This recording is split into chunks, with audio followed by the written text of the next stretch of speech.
প্রিয় দর্শক, আসসালামু আলাইকুম। গ্রিন চ্যানেলে স্বাগত জানাচ্ছি। আমি মুনির হায়দার, যুক্তরাষ্ট্রের নিউ ইয়র্ক থেকে। কথা বলবো আজকে দুটো প্রসঙ্গ নিয়ে, অবশ্য একটার সঙ্গে আরেকটা সম্পর্কিত। আপনারা জানেন যে যুক্তরাষ্ট্রের প্রেসিডেন্সিয়াল নির্বাচন হয়েছে গত ৩রা নভেম্বর, মানে ৩ সপ্তাহ প্রায় হতে চললো। আমরা জানি জো বাইডেন প্রেসিডেন্ট নির্বাচিত হয়েছেন। জিমি কিমেলের ভাষায় বলতে গেলে প্রেসিডেন্ট ইলেক্ট এবং প্রেসিডেন্ট রিজেক্ট, দুইজন প্রেসিডেন্ট এখন আছেন যুক্তরাষ্ট্রে। এটা সব সময় হয়, এখানে কোনো নতুনত্ব নেই।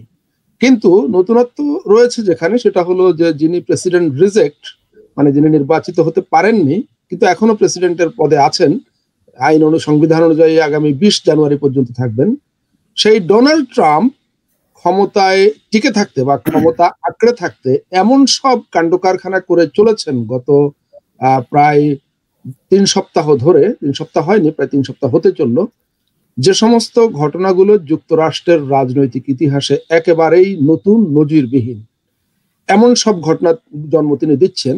এবং ধারণা করা হচ্ছে যে আগামী দিনগুলোতে ২০ জানুয়ারির আগ পর্যন্ত তিনি আরো এমন অনেক ঘটনারই জন্ম দিতে পারেন যেগুলোর সঙ্গে যুক্তরাষ্ট্রের মানুষ কিংবা গোটা দুনিয়ার মানুষ নতুন করে পরিচিত হবে। এ ধরনের ঘটনা আগে কখনো দেখা যায়নি। তো আমরা এই বিষয়ে কথা বলবো। আমাদের সঙ্গে দুজন অতিথি আছেন, পরিচয় করিয়ে দিচ্ছি। তার আগে বলি আরেকটি বিষয় নিয়ে কথা বলবো, যে যেহেতু এখানে জো বাইডেন ডেমোক্রেটিক প্রেসিডেন্ট, তিনি আসতে চলেছেন ২০ জানুয়ারির পরে, তিনি নির্বাচিত হয়েছেন। তো আমরা জানি যে গত ৪ বছর ধরে ডোনাল্ড ট্রাম্পের শাসনামলে যুক্তরাষ্ট্রের ইমিগ্রেশন বা অভিবাসনের ক্ষেত্রে অনেক নতুন আইন, বিধি, বিধান, নিয়ম কানুন নতুন করে চালু করা হয়েছে, যেগুলোর মূল উদ্দেশ্য ছিল এই দেশটিতে ইমিগ্রান্টদের দেশ বলে খ্যাত যুক্তরাষ্ট্রে ইমিগ্রেশনের সুযোগ সুবিধাকে সংকুচিত করা। নতুন ইমিগ্রান্ট, সেটা অ্যাসাইলাম হোক বা অন্য যে কোনো পদ্ধতিতে হোক, নতুন অভিবাসী আসার পথকে সংকুচিত করবার জন্য নানা রকম ব্যবস্থা গত ৪ বছর ধরে অব্যাহতভাবে নেওয়া হয়েছিল।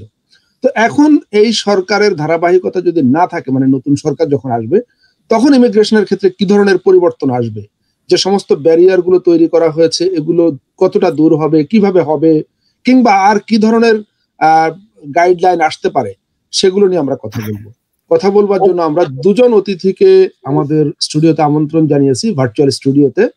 তাদের একজন নিউ ইয়র্ক থেকেই এবং আরেকজন যোগদান করবেন পাশের স্টেট নিউ জার্সি থেকে।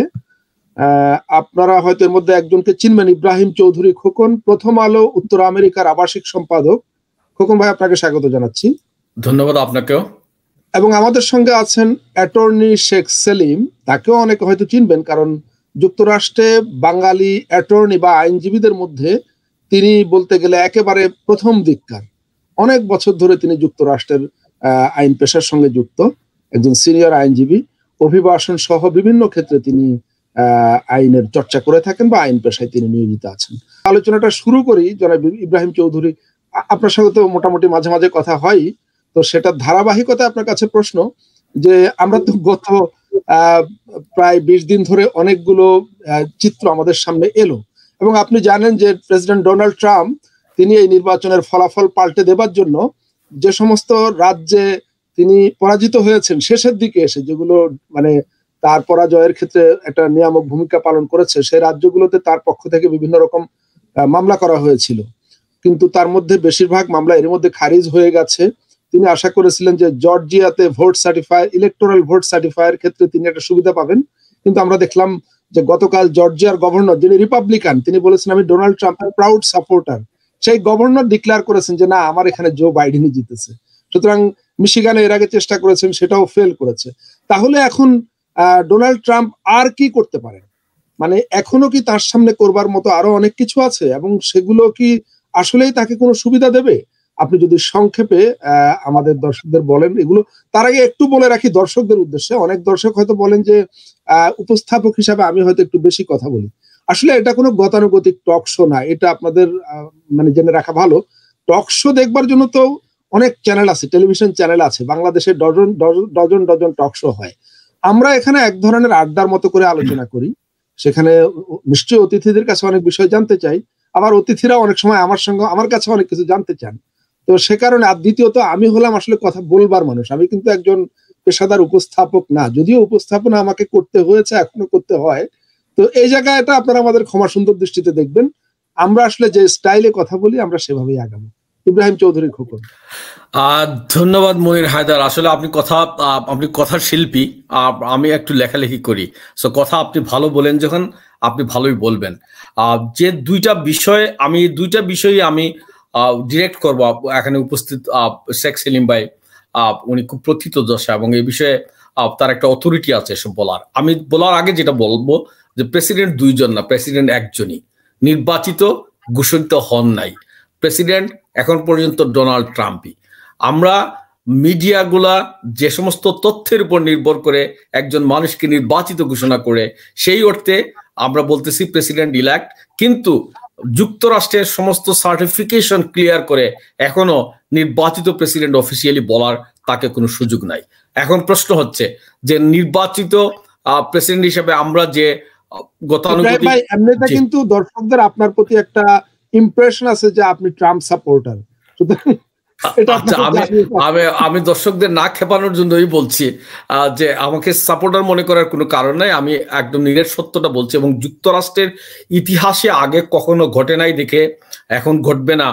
গণতন্ত্র নানা পরীক্ষা নিরীক্ষার মধ্য দিয়ে যায়, এবং এইবার নির্বাচনের মধ্য দিয়ে আপনি দেখবেন ডোনাল্ড ট্রাম্প খুব সহসাই সুপ্রিম কোর্টে যাবেন। তার এই সুপ্রিম কোর্টে যাওয়ার জন্য যে গ্রাউন্ড ওয়ার্ক এগুলা করতেছেন। যেমন কিছুক্ষণ আগে পেনসিলভেনিয়ার একজন ফেডারেল জাজ তার আবেদনটা নাকচ করে দিয়েছেন। তারা বলেছিলেন যে আপনারা পেনসিলভেনিয়া নির্বাচন ভোট গণনা এটা স্থগিত রেখে ইলেকট্রনিক কলেজকে দেন, স্টেট লেজিসলেটরকে দায়িত্ব দেন, তারা যেন ইলেকট্রনিক কলেজের ব্যাপারে একটা সিদ্ধান্ত নিতে পারে। এটা হচ্ছে যে আমেরিকান সংবিধানের একটা ফাঁকফুকর। এই ফাঁকফুকর নিয়ে কিভাবে সুপ্রিম কোর্ট থেকে একটা রাজ্যের নির্বাচনগুলো হয় নাই, ইলেকটোরেট গণনার উপর নানা ইনজাংশন জারি করতে পারে নাই, এই জিনিসটা পেনসিলভেনিয়া করবে, ওনারা চেষ্টা করতেছে মিশিগানে করার, উনার জর্জিয়ায়। এই আদালতগুলা রিজেক্ট করার পর ওনারা সুপ্রিম কোর্টে যাবে আমি মনে করি, এবং ওই সুপ্রিম কোর্টে যাওয়ার প্রক্রিয়াটা কি এটা শেখ সেলিম ভাই যদি আমাদের একটু বলেন, আমার এবং আপনার দর্শকরা উপকৃত হবে। দ্বিতীয় যে বিষয়টা আমি একটু বলে দিই, একটু আমাকে 1 মিনিট সময় দেন। যে আপনি যে বলতেছেন ইমিগ্রেশনের ব্যাপারে যতই আশাবাদ আমরা মনে করি, ডোনাল্ড ট্রাম্প ইমিগ্রেশনের বিরুদ্ধে কথাবার্তা বলেছেন এবং নতুন কোনো আইন কানুন চালু করেন নাই। ডোনাল্ড ট্রাম্প ডেমোক্রেটদের যে সমস্ত আইন কানুন ছিল সেগুলো কার্যকর করার মধ্য দিয়ে উনার যে ভিত্তিটাকে একটু শক্ত করার চেষ্টা করেছেন। আমরা যারা মনে করি যে জো বাইডেন ক্ষমতায় আসার পর ইমিগ্রেশন একটা সহজ হবে, আমি সেটা মনে করি না যদি জো বাইডেন আসেন। এই ব্যাপারে আর সেলিম ভাই বলবেন, আমাকে সুযোগ দিলে পরে কথা বলবো। আমি আসলে আপনার এবং সেলিম ভাইয়ের কথা আরো শুনতে চাই। সেলিম ভাইয়ের কাছে যাব, নিশ্চয়ই দুটো পয়েন্টে সেলিম ভাই কথা বলবেন। প্রথমে হচ্ছে যে প্রেসিডেন্ট ডোনাল্ড ট্রাম্প সুপ্রিম কোর্টে কিভাবে যেতে পারেন সেই জায়গাটা, আর ইমিগ্রেশন ইস্যুতে। কিন্তু আমার এখানে একটা পয়েন্ট দিয়ে রাখি ইমিগ্রেশন ইস্যুতে। ডোনাল্ড ট্রাম্প মানে আইন কানুন নতুন করে করেছেন ইমিগ্রেশন বন্ধ করবার জন্য, সেরকম কিন্তু নয়। বরং সেখানে বিদ্যমান আইন কানুনের মধ্যেই নতুন বিধি প্রণয়ন করে অনেক রকম ব্যারিয়ার তৈরি করা যায়, যেটা ডোনাল্ড ট্রাম্প তার অ্যাডমিনিস্ট্রেশনকে দিয়ে বেশি বেশি করিয়েছে। এমন না যে এটা আগের সরকারের আইন বাস্তবায়ন করেছেন, নতুন বিধি প্রণয়ন করে পরিস্থিতি সৃষ্টি করেছেন। জি জনাব শেখ সেলিম। ওকে, থ্যাংক ইউ মনির হায়দার ভাই, খোকন ভাই, আপনাদের সাথে অনেকদিন পরে সরাসরি আলাপে ভালোই লাগছে এবং আড্ডাটা অলরেডি জমে গেছে। ওকে, প্রথম প্রশ্ন, ইয়েস, ইব্রাহিম ভাই যা বলেছে বা আপনি যা বলছেন যে ট্রাম্প চায় এই ম্যাটারটা সুপ্রিম কোর্টে নিয়ে যেতে, এবং সে মনে করছে যে সুপ্রিম কোর্টের 2-3 জন জাজ রিপাবলিকান মেজরিটি এবং 2 জনকে সে নিজেই নিয়োগ দিয়েছে। So he might seek an injunctions যে এই ডিসপিউট না হওয়া পর্যন্ত উনি প্রেসিডেন্ট থেকে যাক, অথবা মনে করছে যে সুপ্রিম কোর্ট হয়তো ইলেকশন ইনভ্যালিডেট করে দেবে। তো সে গ্রাউন্ড ওয়ার্কটা করছে। এখন সুপ্রিম কোর্টে এই ম্যাটারগুলো নিয়ে যেতে হলে প্রসিজারটা আমি আপনাদের বলি। আমি যদি আপনাদের রিমাইন্ড করতে পারি, গোর ভার্সেস বুশ 2000 এর ঘটনা, সেখানে যখন বাওয়ার্ড কাউন্টি এবং আর কোন কাউন্টিতে ভোট নিয়ে হয়েছিল, তো সুপ্রিম কোর্টের ফ্লোরিডা লোয়ার কোর্ট থেকে শুরু হয়, তারপরে ফ্লোরিডা সুপ্রিম কোর্ট এটা রিকাউন্টের জন্য অর্ডার দেয়। তখন গোর প্রেসিডেন্ট বুশ ইলেক্ট সেই সময় তারা সুপ্রিম কোর্টে যায়। এর প্রসিজারটা হচ্ছে কি যে আমেরিকা স্টেট ইলেকশনসটা প্রেসিডেন্সিয়াল স্টেট অল ইলেকশন, কোন ফেডারেল ইলেকশন আইন নাই, আছে স্টেট ল সেইটা করে। তারপরেও স্টেট লর মাঝে যেমন লোকাল গভর্নমেন্টের কিছু রেগুলেশন দিয়ে আছে, এক এক local authority, local government, city government decision নাই কিভাবে তারা ভোটিং মেশিন বসাবে, কি এই করবে ওই করবে। 2-3 টায়ার্স অফ গভর্নমেন্ট ইনভলভড এখানে। ইউএস কনস্টিটিউশন বলে দেয় অমুক তারিখে ইলেকশন হবে, এন্ড দ্য ইলেকশনের ডিটেলস হয় স্টেট ল দিয়ে। তো যদি ইলেকশনের রিজাল্টকে, ইলেকশনের ভ্যালিডিটিকে বা প্রসিজারকে চ্যালেঞ্জ করতে হয়, starts from the state court, প্রাদেশিক কোর্ট থেকে শুরু হয়। তো ডোনাল্ড ট্রাম্প এ পর্যন্ত তাই করতেছিল। একটা ফেডারেল কোর্ট থেকে শুরু হতো, ওয়ান এক্সেপশন, ফেডারেল কোর্ট থেকে শুরু হতে পারে যদি স্টেট লেজিসলেশন অর্থাৎ স্টেটের আইনটা চ্যালেঞ্জ করা হয় কনস্টিটিউশনাল গ্রাউন্ডে। ইউজুয়ালি দিস কনস্টিটিউশনাল গ্রাউন্ড 2-3টে গ্রাউন্ড হতে পারে। একটা হলো ডিউ প্রসেস ক্লজ, যে পদ্ধতিতে তোমরা ভোটিং বা ইলেকশন করেছো violates the due process clause of the 14th amendment American কনস্টিটিউশনের।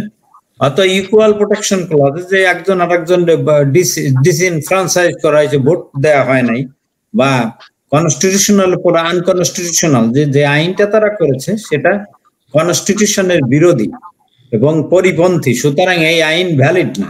এ পর্যন্ত স্টেট কোর্টে কোনো নাই। ওয়ান কেসে লিমিটেড সাকসেস ছিল পেনসিলভেনিয়ায়, সেখানে স্টেট কোর্ট বলেছিল যে ওকে ওদের 6 ফিট দূরে থেকে অবজার্ভ করতে দাও একটা কোর্ট। তারপরে আবার পেনসিলভেনিয়া সুপ্রিম কোর্ট বাতিল করে দিতে যে এমন অবজারভারদের যে এই দূরত্বতে অবজার্ভ করতে দিতে এমন কোনো নাই। ইলেকশন অফিসিয়াল স্টেট লর আন্ডারে তাদের দায়িত্বগত অফিসার, তারা তাদের পালন করতে অবজার্ভ করার সুবিধা অসুবিধা সেখান থেকেই তারা দেবে, এবং অবজারভাররা কোনো অডিটর নেই সেইটা। আর আপনারা জানেন, নিউজে দেখছেন অনেক স্টেটে ট্রাম্প অ্যাডমিনিস্ট্রেশন মামলাগুলো তুলেই নিচ্ছে, তার কারণ বারবার ডিফিট খাচ্ছে। একটা কথা বলি, করে আপনি দেখছেন নিউজে যে জুলিয়ানি প্রশ্নের উত্তরই দিতে পারে নাই জাজদের কোশ্চেনে পেনসিলভেনিয়ায়।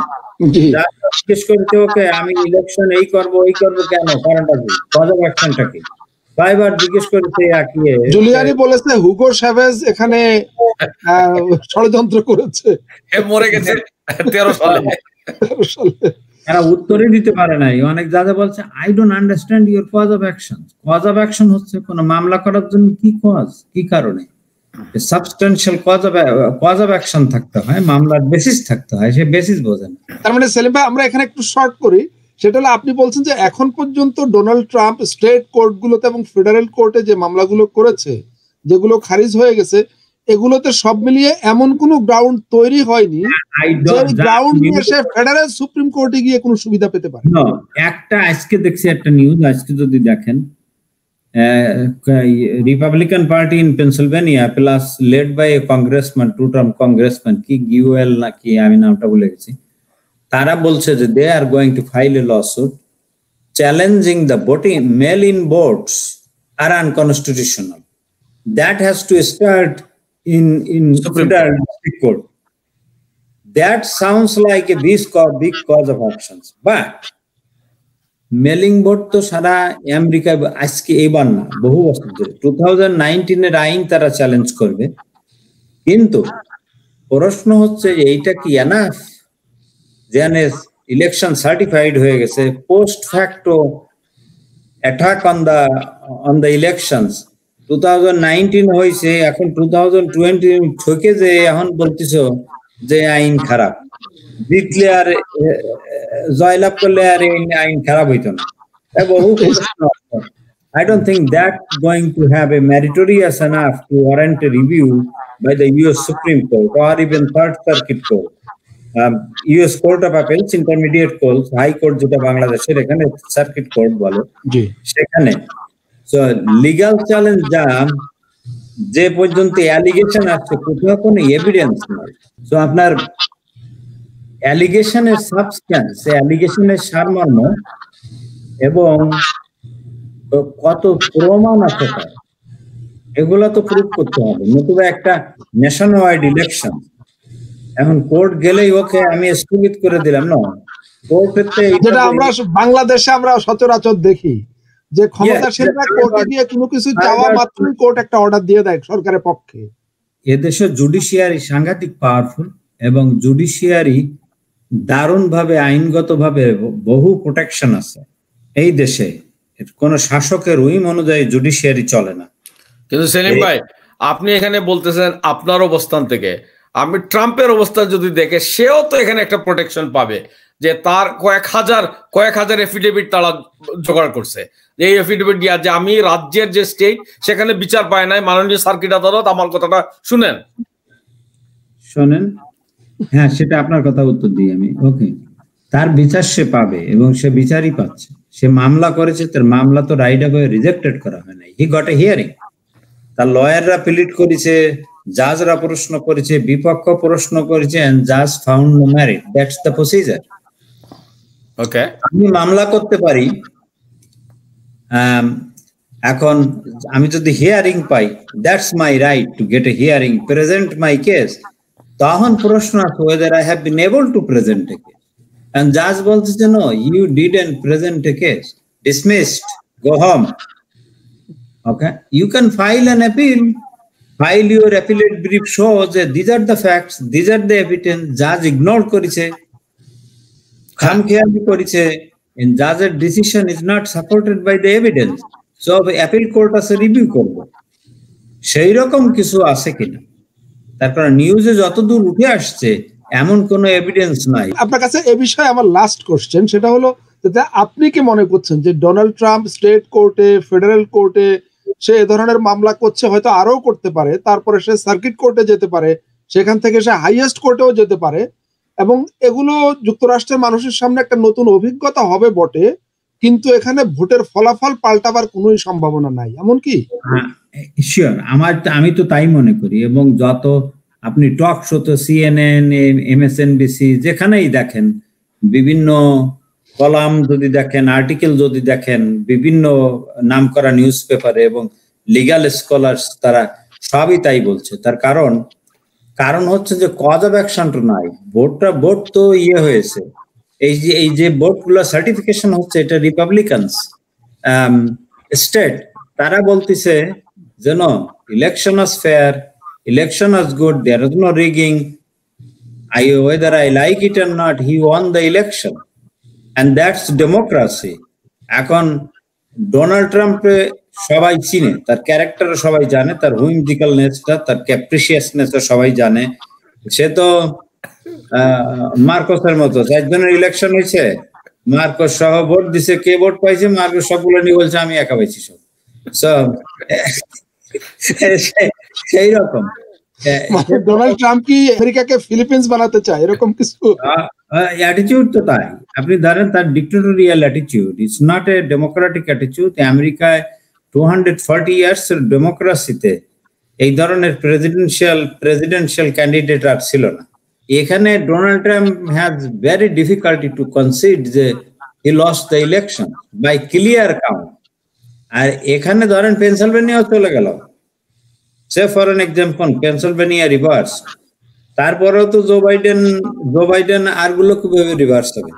Is impossible to, it is impossible. এখন Supreme Court, I don't think Supreme Court will hand over a victory to Donald Trump from Biden. সে না, ওইসব আমরা মানি না, তোমরা না। আমার মনে হয় না আমেরিকার কোর্ট কাছারি এত মানে নিচে নামবে, কখনো নামবে না। যদিও 2-4 জন জাজ তার হাতে নিয়োগ পাইছে, কিন্তু আপনি আমেরিকার হিস্ট্রিতে আছে বহু জাজ রিপাবলিকানরা নিয়োগ দিছে, কিন্তু they voted with the liberal group in the bench and they voted against that president. তো হয়েছে, ডেমোক্র্যাটদের হয়েছে। আপনার একটা কথা চিন্তা করতে হইতো যে these are constitutional position, these are American citizen, they are duty bound to serve. তারা একটা শপথ পেয়েছে, এরা এগুলো সিরিয়াসলি নেয়।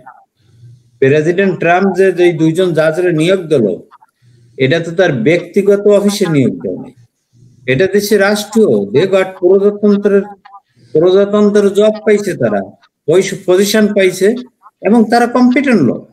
তাদের ভিউ যা থাকতে পারে, তারা কনসারভেটিভ হোক লিবারেল হোক, these are very highly qualified লোক, তারা জুরিস্ট। আমাদের বাংলাদেশের যখন হাইকোর্টে বিচারপতি শপথ নেন, তো একই কায়দায় ওনারাও কি সংবিধান নিয়েই শপথ নেন?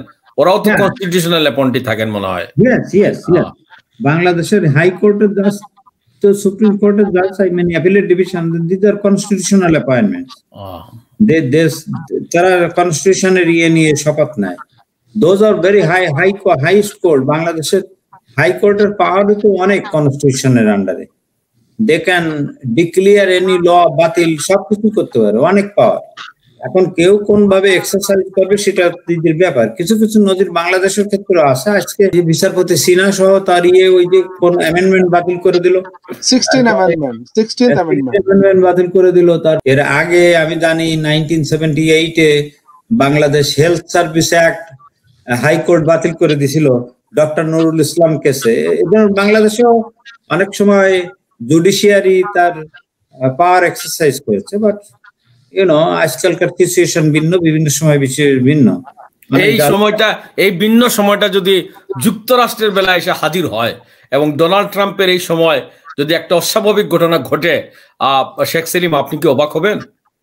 মানে ইব্রাহিম ভাই হচ্ছে ডোনাল্ড ট্রাম্পের পক্ষে একটু আশাবাদী থাকতে চান। একজন আমার একটা পোস্টিং পাঠাইছে, তো সেই পোস্টিং এ সে লিখছে যে ডোনাল্ড ট্রাম্প একটা বড় ভুল করেছে। বলে কি বড় ভুল করেছে? সে বাংলাদেশের নির্বাচন কমিশনের কেন হায়ার করে নাই, তাইলে তো এই অবস্থা হয় না। সেলিম ভাই, আমাদের গ্রিন চ্যানেলের জাস্ট এই 4-5 দিন আগে একটা আলোচনা আমরা করেছিলাম। বাংলাদেশ থেকে ডক্টর বদিউল আলম মজুমদার এবং অস্ট্রেলিয়া থেকে সালেউদ্দিন সাহেব জয়েন করেছিলেন। তারা এই কথাই বলেছেন, আমরা শিরোনাম করেছিলাম যে হুদাকেই খুঁজছে আমেরিকা। তাই তো। খোকন ভাই, আপনি আমাদের এতক্ষণ সেলিম ভাই যা বললেন, এটার ব্যাপারে কি আপনার কোনো দ্বিমত বা সাপ্লিমেন্ট আছে কি? শুনেন, এই সেলিম ভাইরা ভদ্র সমাজের স্বপ্ন আমরা দেখি। সেলিম ভাইরা আইনের মানুষ। আমিও নিজে ওনাদের দেখে আইনজীবী হয়েছিলাম। আমরা একটা গণতান্ত্রিক সমাজ, আইনের সমাজ এসব দেখতে চাই, কিন্তু পৃথিবীটা সেই বাস্তবতায় নাই। পৃথিবী ইতিহাসের বিভিন্ন সময় একটা নাজুক, তখনকার সময়ের একটা নাজুক বিবেচনার পরিণতিতেও গেছে। আমি মনে করি যুক্তরাষ্ট্রের যতই শেখ সেলিম তার আইনের অভিজ্ঞতা দিয়ে বলতেছেন, আমরা 100% নিশ্চিত না কি হবে। আমাকে যদি বলেন অন্তত 5% হলেও আমি একটা সন্দেহ ঝুলিয়ে রাখলাম। আমরা আলোচনা করব যে ডোনাল্ড ট্রাম্প যে কোনো ভাবে এটাকে সুপ্রিম কোর্টে, সর্বোচ্চ আদালতে, সার্কিট কোর্টে নিয়ে যাবে এবং সেখানে পেনসিলভেনিয়া, জর্জিয়া এবং মিশিগান, এই 3টা রাজ্যের আপনারা মাননীয় আদালত, আপনি এই 3টা রাজ্যের এত অনিয়ম আমার কথা কেউ শুনে নাই, আপনি শুনেন, আপনারা শুনেন। এই 3টা রাজ্যের ভোটের গণনা আপনি বাতিল রাখে, স্থগিত রেখে স্টেট লেজিসলেটরের দায়িত্ব দেন অথবা কংগ্রেসের দায়িত্ব দেন এই ইলেকটোরেট ভোট ঠিক করে দেওয়ার। এই ফাঁকটা নেওয়ার জন্য সে শুনবে।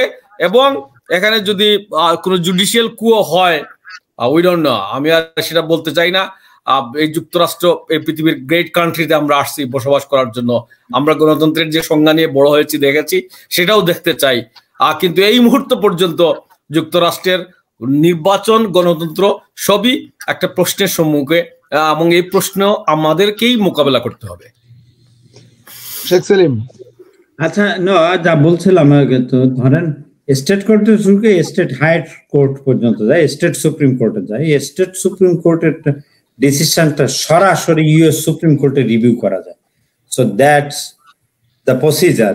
এখন এ পর্যন্ত তার কোনো ভিক্টরির মুখ দেখে নাই, বা কজ অফ অ্যাকশনটা এত সিরিয়াস কিছু না যে একটা স্টেট সার্টিফাইড ইলেকশনকে ইনভ্যালিডেট করে দেওয়ার মতো। আমার প্রশ্ন মানে বক্তব্য সেইটা, এ পর্যন্ত কিছু আসে নাই। এবং সুপ্রিম কোর্ট ধরেন যদি তাকে সাহায্য করতে চায়, কিন্তু তার তো কিছু লাগবে,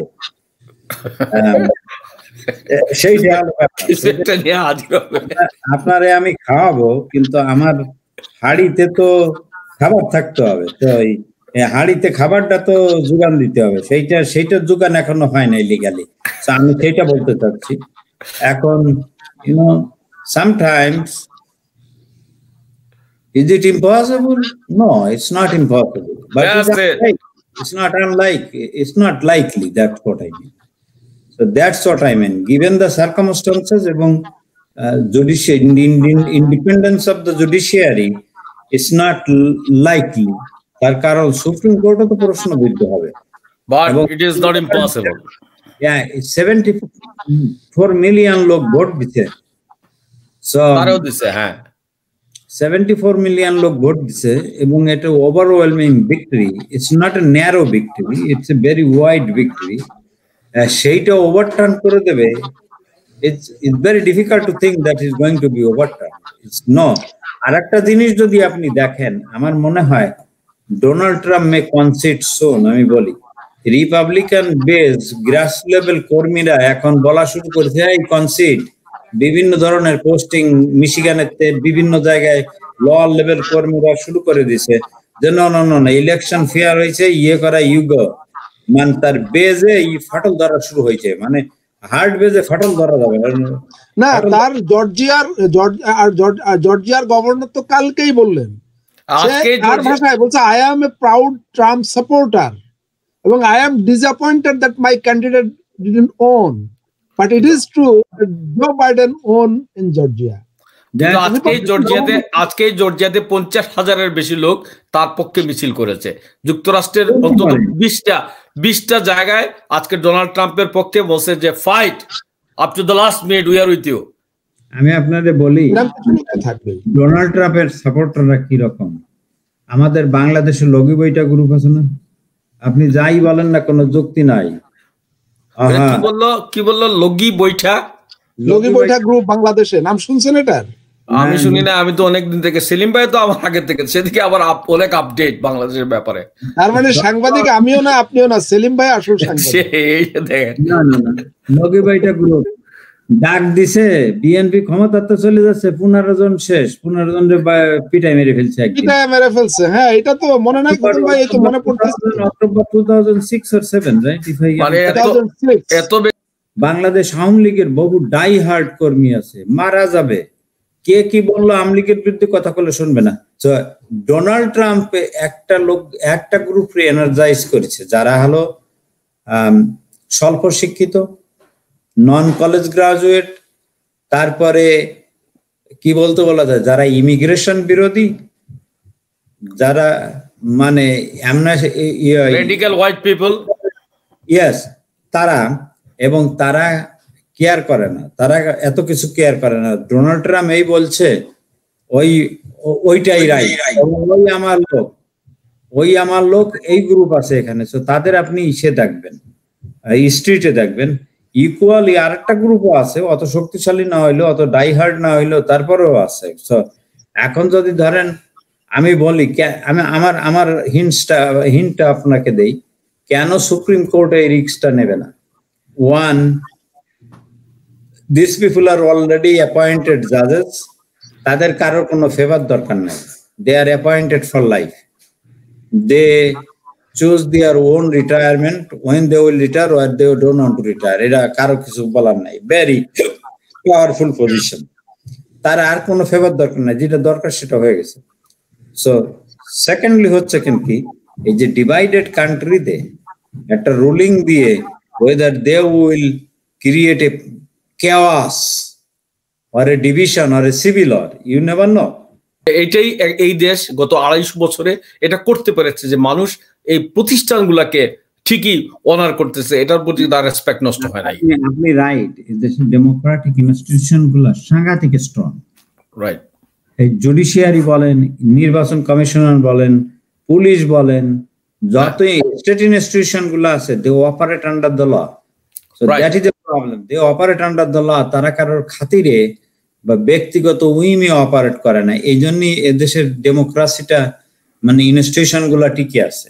যেমন আমাদের দেশে যদি আমরা মনে করি যে নির্বাচন কমিশনারের বিরুদ্ধে, নির্বাচনী অফিসের বিরুদ্ধে, আর যারা নির্বাচন পরিচালনায় আছে তাদের বিরুদ্ধে লোকজন মিছিলে নেমে যায়, যেহেতু তাদের উপর কোনো আস্থা নাই। কিন্তু এই দেশে এখন পর্যন্ত একটা জায়গায়ও যে নির্বাচনের সাথে যারা জড়িত তারা কিছু করেছে, যে ইনস্টিটিউট কিছু করেছে, এই ব্যাপারে কোনো উচ্চবাচ্য নাই। এটা হচ্ছে এটার একটা বড় জিনিস। আইনগত বেসিস থাকার মতো ট্রাম্প অ্যাডমিনিস্ট্রেশন এখনো কোনো অ্যালিগেশন বা বেসিস এস্টাবলিশ করতে পারে নাই। আর দ্বিতীয়ত ধরেন ফর দ্য ওয়ার্স্ট খারাপ সিনারিও ধরেন, ওকে এরা ট্রাম্প অ্যাপয়েন্টমেন্ট দিছে, তাদের একটা কৃতজ্ঞতা বোধ আছে, তারে আমি তোমার জবটা দিলাম, তুমি এখন আমার জবটা রাখো। আই ডোন্ট থিঙ্ক এই যে এই টিট ফর ট্যাট বা এইটা সম্ভব না এদেশে। দ্বিতীয়ত হচ্ছে, আমি একটু আগেই বলছিলাম যে যদি একটা ভ্যালিডলি হেল্ড নির্বাচন ইলেকশন বাতিল করা হয়, কনস্টিটিউশনালি হেল্ড নির্বাচন, সুপ্রিম কোর্ট যদি বাতিল করতে চায় বলবে যে এই নির্বাচন কনস্টিটিউশনালি ভ্যালিড হয় নাই। বাট তারপরেও তো লিগাল স্কলাররা আছে, শুধু সুপ্রিম কোর্টের জাজরা যে আইন জানে তা তো না।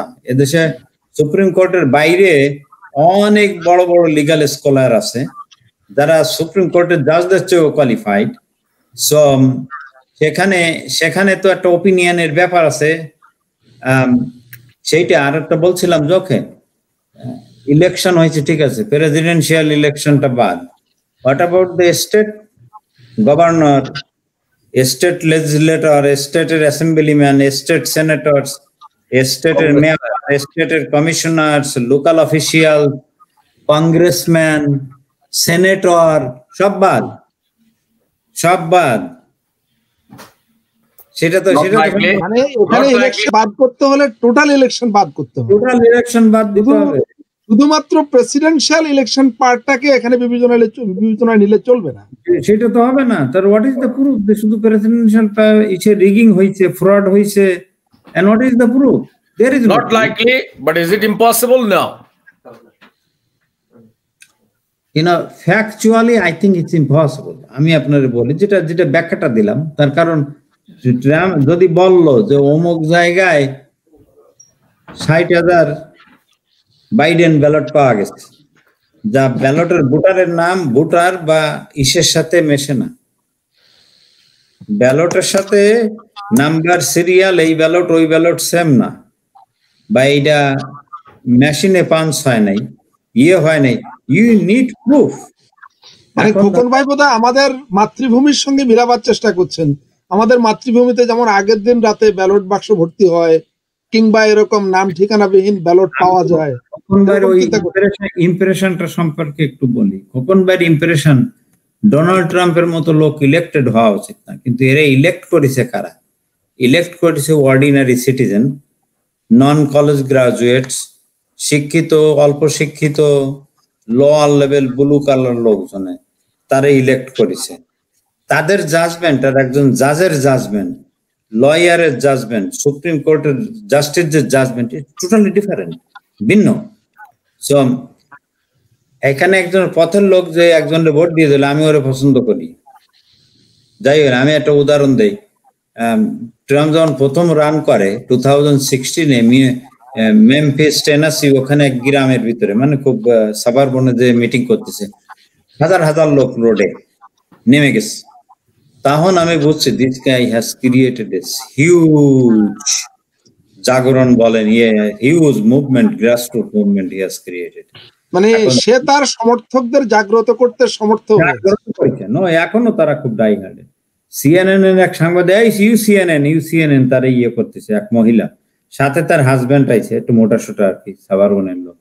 তারপরে সিএনএন ও বলছে, এই তুমি এর সমর্থন করে, তুমি এর মহিলা, তুমি ওর টেপ শুনছো, 2 দিন আগে বেরোইছে মহিলাদের কিভাবে আক্রমণ করে, করে। এই মহিলা বলে, এই আক্রমণ কি, ও তো হি ইজ এ ম্যান, ও তো মহিলাদের আক্রমণ করে, আক্রমণ কি তোরে করবে? সাংবাদিককে বলে, হি ইজ এ ম্যান, আর হাজবেন্ড আইছে কি, হি ইজ আওয়ার ম্যান। বুঝেন যা না, বাংলাদেশে যেমন জেনারেল এরশাদের যে নারী ঘটিত ঘটনাগুলো যখন রংপুরের লোকজনকে বলা হতো, তারা নাকি বলতো, আরে রাজাদের এরকম অনেক কিছু থাকে, এগুলা ধরলে চলে না। সেটা বলেছে। এখন তাতে ট্রাম্পে কিন্তু এফেক্ট করে নাই, তার লোকজন, সে আইসে বলছে যে দেখেন কি ধরনের, এবং I give him A lot of credit, Trump is not stupid. Hillary Clinton almost $1 billion খরচ করতেছে অ্যাড ম্যাড এটা ওদের দিয়ে, কিন্তু ট্রাম্প একটা আলতু ফালতু কথা বলে তার চেয়ে বেশি পাবলিসিটি পাচ্ছে। আমি বলি, আপনি যদি মনে করেন সিরিজ বাই সিরিজ একটা দমে যায় আর একটাও বলে, সেইভাবে আর মিডিয়া ওর পিছনে 24/7 ট্রাম্প ট্রাম্প ট্রাম্প ট্রাম্প করতে করতে করতে করতে করতে করতে ইয়ে হয়ে যায়, এখনো আছে। বিনা পয়সায় পাবলিসিটি পেয়ে গেছে, বিনা ভাষায় পাবলিসিটি পাইছে। ট্রাম্প বলছে যে মেক্সিকানরা সব রেপিস্ট, মেক্সিকান শুধু ক্রিমিনাল ফাটায় দেশে। এই তো কি বলেছে প্রেসিডেন্সিয়াল ক্যান্ডিডেট, এই লেগে গেছে। তারপরে কইছে I am going to build the wall and Mexico will pay for it. সাংবাদিকরা দৌড়ই সব এরা উদ্ভট কথাও একজন প্রেসিডেন্সিয়াল ক্যান্ডিডেট বলতে পারে, বলে না, এইটা চিন্তা করে তার পিছনে সবাই দৌড়াচ্ছে। হ্যাঁ ওইটাই ছিল ওর টেকনিক, যে আমি ফ্রি পাবলিসিটি পাই। আসলে হয়েছে কি সেলিম ভাই, আমাদের এই গ্রিন চ্যানেলে আজ প্রথম এসছেন, আমি বুঝলাম যে আমরা আসলে এতদিন মিস করেছি। সেলিম ভাইয়ের মতো আলোচক আমাদের দরকার। আশা করি সেলিম ভাই সুস্থ থাকবেন এবং মাঝে মাঝে আমাদেরকে সময় দিবেন, কারণ আমরা যে আলোচনার মধ্যে ঢুকছি এটা লম্বা সময় ধরে চলবে। আপনি মনে করেন ডোনাল্ড ট্রাম্প প্রেসিডেন্ট হইতে হিলারি ক্লিন্টনের মতো ডমিনেন্ট ক্যান্ডিডেট ঠকায় সে তার 50% পয়সা খরচ করেন। He got elected president and he landslide popular ভোটে না, বাট ইলেকট্রাল ভোটে সেই ইয়ে হয়ে গেছে। আমি মনে করি সেলিম ভাই যে খেলা এবারও শেষ হয়ে যায় না এখনো, আমার মনে হয় মন্দির হায়দার আলোচনাটা শেষ করতে যাচ্ছেন। আমি মনে করতেছি খেলা শেষ করতে চাচ্ছি না, খেলা এখনো শেষ হয় নাই। কথা দিয়েছি ইমিগ্রেশনের বিষয়ে খুব সংক্ষেপে একটু আলোচনা করব। আসলে ইমিগ্রেশন ইস্যুতে আমরা আরেকদিন দীর্ঘ সময় নিয়ে আরো একদিন কেন আরো একাধিক আলোচনা করব, সেলিম ভাই যদি আমাদের সঙ্গে থাকে। আজকে একটু দ্রুত সেলিম ভাইয়ের কথা শুনি ইমিগ্রেশন নিয়ে। সাবস্টেন্সটা বলে দেই। ইমিগ্রেশনের প্রসপেক্টটা, যে ইমিগ্রেশনের যে ক্ষতিটা বা ইমিগ্রেশন যেটা পিছিয়ে পড়েছিল ট্রাম্পের আমলে, এইটার প্রসপেক্টটা খুবই ভালো। তার কারণ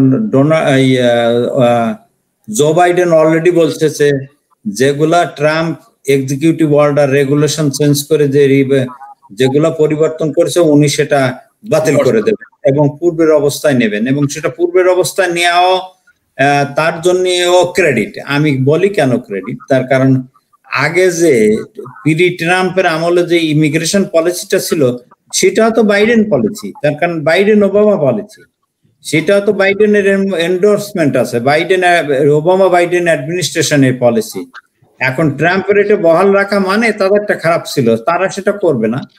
আর যেহেতু বাইডেন প্রমিস করেছে এবং বাইডেনের voter bank overwhelmingly minority immigrant, so সেক্ষেত্রে সে যে রিভার্স গুলো করেছে কতগুলো ব্যাপারে, যেহেতু কংগ্রেস তার হাতে না, সে আইন চেঞ্জ করতে পারে নাই, কিন্তু ইমিগ্রেশন যেহেতু কোনো দেশের ইমিগ্রেশন আইনে মেইন প্রিন্সিপালটা বলা থাকে, আর বলা থাকে বাদ বাকি গভর্নমেন্ট ডিটেলস ওয়ার্কআউট করবে, ডিসক্রিপশন গভর্নমেন্টের রেগুলেশন পাস করবে, অর্ডার পাস করবে, ইয়ে করবে। তো এদেশেও তাই, তার কারণ ইমিগ্রান্টদেরকেও ফার্ম রাইট দিতে চায় না, এই জল ডিসক্রিপশনারি, সব ডিসক্রিপশনারি অর্থ হলো মর্জি, সরকারের মর্জি। তো সেগুলা সব চেঞ্জ হয়ে যাবে যদি, আমার মনে হয় বাইডেন অ্যাডমিনিস্ট্রেশন ইউনিলেটারালি বা এককভাবে কোনো সিদ্ধান্ত নেবে না, তারা করবে সে রিপাবলিকানদের সাথে সমঝোতার মাধ্যমে করবে। ওবামার আমলে একসময় ইয়ে ছিল, সিনেটেতে পাশ হয়ে গেছিল ড্রিমারদের অ্যাক্ট, পাশ করে এটা কংগ্রেসে পাঠানো হয়েছিল, বাট তখনকার দিদেন স্পিকার জন বেইনার কোনোদিন এটা ফ্লোরে তোলে নাই ভোটাভুটির জন্য, আপ অ্যান্ড ডাউন ভোটের জন্য ওবামা বহুবার বলেছে, কিন্তু সে শোনে নাই, কোনোদিনই ভোটের মুখ দেখে নাই। তো এখন তো ডেমোক্র্যাটরা হাউসে আছে, ন্যান্সি পেলোসি এই বিলটা অলরেডি সেনেটের পাস করা আছে, ফ্লোরে দিতে পারে, ফ্লোর ভোটে পাস হয়ে direct goes to the president table, sign করলে এটা ল হয়ে যায়।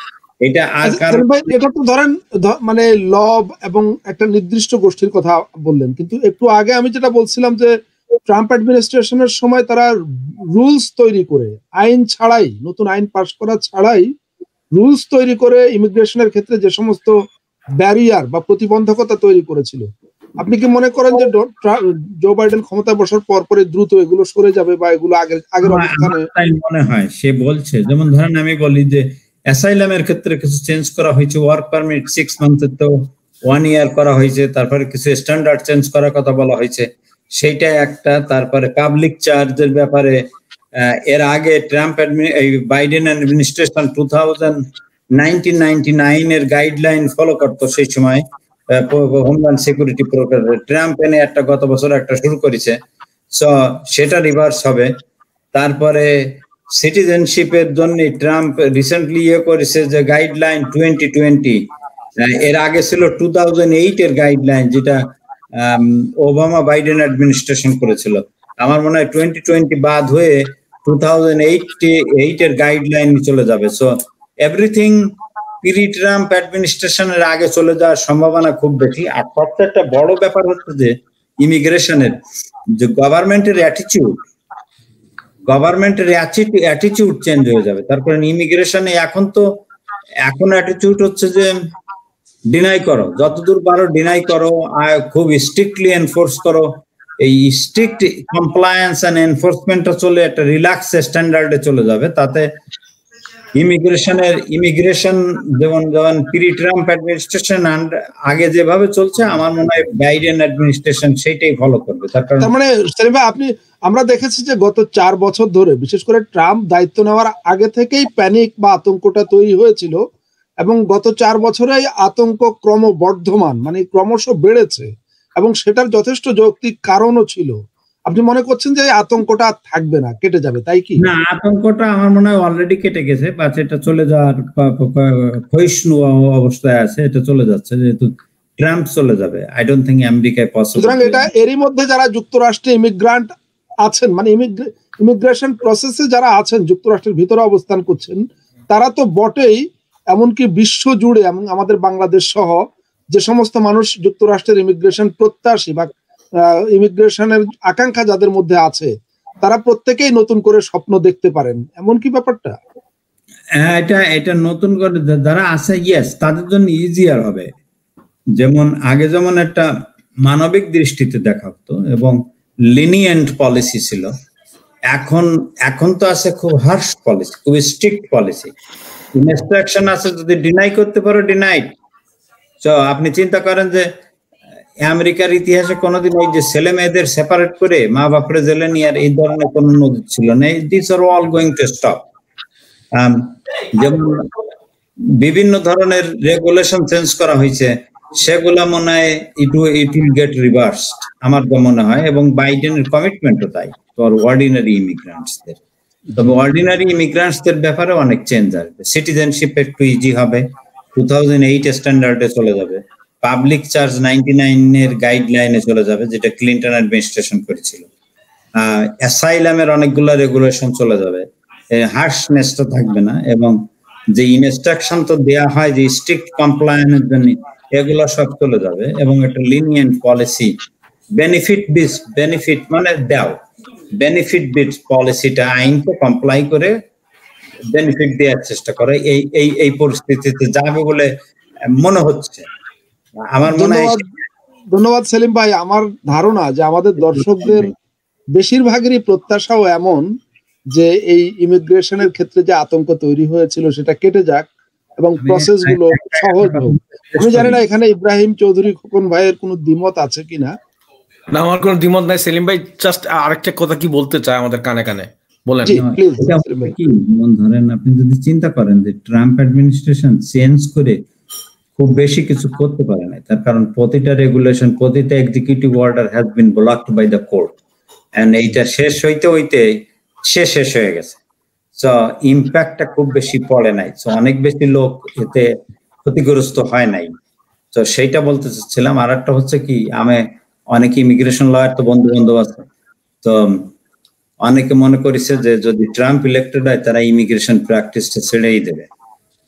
এরকমও ছিল বহু। I have in my sweet জামিন নামে এক ইয়ে আছে, সে বহু রাশিয়ান, ইউক্রেনিয়ান ওই দিকের লোক রিপ্রেজেন্ট করে, ভেরি ক্লোজ ফ্রেন্ড, ভালো লয়ার, খুব ভালো লয়ার। সে আমারে বললো যে Selim friend, I am not, if ওই ল্যান্ডলর্ড ডাকছে আমাদের লিজ শেষ হয়ে গেছে, তোমরা রিনিউ করবা কিনা। এখন সে বললো ওইখানে I was in the meeting যে শোনো, আমি বলতে পারছি না, let me give time until the election. So why election? He said, মানে পেশা বদল হয়ে যাচ্ছিল, আপনি চিন্তা করেন কোন পর্যায়ে গেছে। মানে আপনি সেলিম ভাই যেটা বললেন যে হয়তো অতটা এফেক্ট করেনি, কিন্তু প্যানিক বা আতঙ্কটা এই লেভেলেই চলে গিয়েছিল।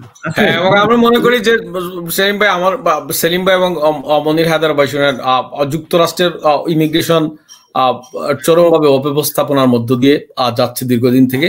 এই অব্যবস্থাপনা যত ভালো, ইমিগ্রেশন অ্যাটর্নি মনির বা আমাদের সেলিম ভাইয়ের রাগ করার কোনো কারণ নাই, কিন্তু আমরা যুক্তরাষ্ট্রের নাগরিক, আমরা মনে করি যে এখানে অর্ডারলি ইমিগ্রেশনটা হোক। এখানে বাইডেন ক্ষমতা আসলেই দেয়াল উঠে যাবে, আমাদের আত্মীয় স্বজন সবাই চলে আসবে বিনা বাধায়, এইটা হবে না। এইটা আশা করারও কোনো কারণ আমি দেখি না। আশা করা ঠিক হবে না, তার কারণ ইমিগ্রেশনটা ওয়ার্ল্ডারলি ফ্যাশনে চলবে, সেইটাই আশা করতে পারে, সেটাই আমরা আশা করতে পারি।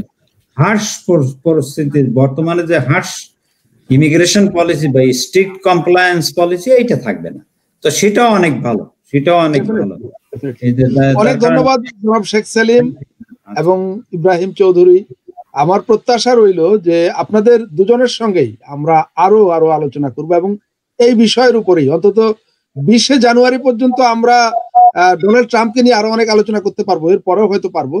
আর ইমিগ্রেশন ইস্যুতে অ্যাটর্নি শেখ সেলিমের সঙ্গে আমার ধারাবাহিকভাবে আলোচনা করবার ইচ্ছে রইল। আপনারা দুজন নিরাপদ থাকুন, ভালো থাকুন, আপনাদের সঙ্গে আবার দেখা হবে। প্রিয় দর্শক, আপনারা শুনছিলেন সিনিয়র অ্যাটর্নি শেখ সেলিমের কথা এবং প্রথম আলোর উত্তর আমেরিকার আবাসিক সম্পাদক ইব্রাহিম চৌধুরী খোকনের কথা। আমরা এ বিষয়ে আরো আলোচনা করব সে প্রত্যাশা রেখে আজকের মতো এখানে এসে পড়ছি। আমাদের সঙ্গে থাকবার জন্য অনেক ধন্যবাদ। খোদা হাফেজ।